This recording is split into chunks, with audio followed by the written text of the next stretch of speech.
Senator, we appreciate you being here today and giving us your time, and enjoy getting together with you at least once a year or so. And sorry we don't have lunch for you this time. That's right, we used to have lunch. That's right. But we wanted to catch up on things that you are interested in Washington and we're interested in, and in Mississippi, and talk maybe a little bit about the campaign as well, yours and others perhaps. And we just, we'll make this a conversation like we usually do, but why don't you just start out by telling us a little bit about what you want to, what's on your mind, and what you're telling folks as you go around these days. Well, I continue to be honored by the privilege of serving in the United States Senate to represent the state of Mississippi. I have enjoyed this job a little longer than I thought I would. And I've come to appreciate the challenges that the job offers and opportunities too. Meeting and working with people who are very talented in our nation's capital, and also in our state, trying to stay up to date with our interests and changing, evolving needs, and to try to be an influence to help our state move forward, solve our problems, help our federal government officials try to make the right decisions that are before the Senate. And this is an especially interesting year because the presidential election campaign, how it has evolved to this point.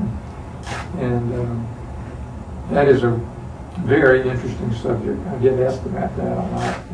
Notice you made some news in a recent editorial board meeting. Yeah, I did think about it. I didn't think I made any news, but I did. Or at least they thought it was news. I thought it was not news. But anyway, that you learn as you go along in this business.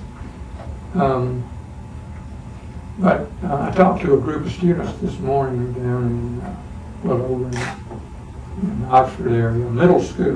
That's a very interesting age of students to talk to.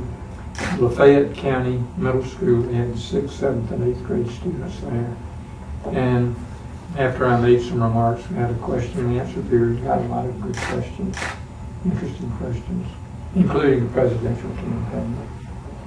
And I think I surprised them by saying that I really liked both the candidates very much. I thought that we would be well served however the election comes out. And I was thinking, good God, I didn't know people talk that way in Washington. But they don't. That's the problem. Yeah, I may not be able to go back. I have to stay down here. But I also pointed out I was going to vote for John. The candidates very much. What did you say after that? I'm sorry. Yeah, I voted for. I'm going to vote for John McCain, and I explained why.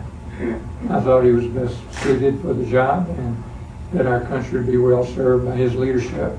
His experience is very important, and his military background, I think, is a very important positive factor in his favor, because we are confronted with serious military threats around the world, some of which are the most sophisticated threats against mankind which have ever been developed.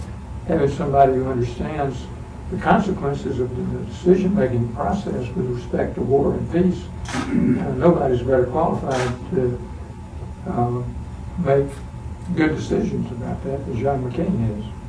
And I think that's what sets the candidates apart, his experience as a senator and in service of our country in the military, his educational background at the Naval Academy, and all of the rest. But you don't think it would, there seem to be some who think it would be a disaster for the country if Obama was elected, feel that way? Well, no, I just think he has the personal qualities to grow in the job, even though he hadn't had all the experiences that some others have.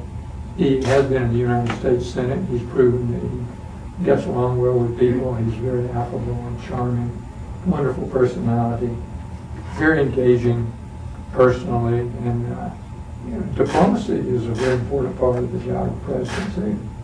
And I think he would do an excellent job in that respect.